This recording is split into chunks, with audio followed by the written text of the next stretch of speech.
उत्तर प्रदेश में जो घटना घटा है उसको लेकर के क्या कहेंगे? देखिए, घटना को कोई रोक नहीं सकता, घटनाएं घटती है।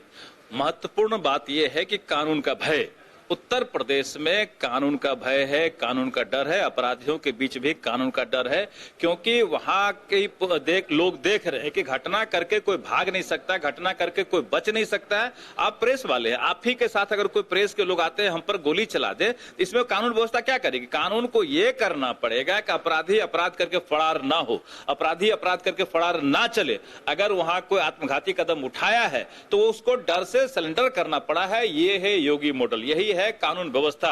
अब कानून का वहां अपराधियों के दिल में डर है, घटना करके भी वो सरेंडर कर गया है।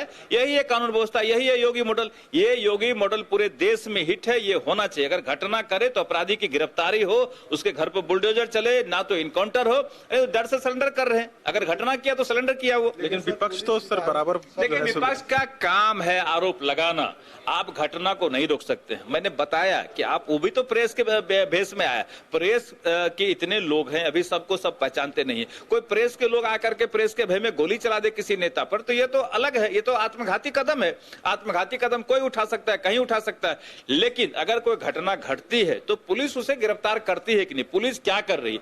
तो पुलिस का इतना डर है कि घटना करने के बाद खुद सरेंडर कर दिया। यही है योगी मॉडल। सर बिहार के लिए क्या बोलेंगे? बिहार में इस प्रकार का तो कोई भी घटना होता है तो यहाँ पर कुछ भी नहीं होता। देखिए, बिहार में घटनाएं लगातार घट रही है। मैं बताया कि सहरसा में कोर्ट परिसर में घुस करके गोली मार दिया, जज साहब के सामने गोली मार दिया, और गोली मारने के बाद अपराधी घूम रहा है, अपराधी फरार है। ये है बिहार का कानून व्यवस्था। यहाँ अपराधी अपराध करके घूमते रहता है, गिरफ्तारी नहीं हो पाती है। लेकिन उत्तर प्रदेश में अगर कोई घटना घटती है तो अपराधियों की अविलंब गिरफ्तारी होती है, अपराधी डर से आत्मसमर्पण करते हैं। ये है योगी मॉडल।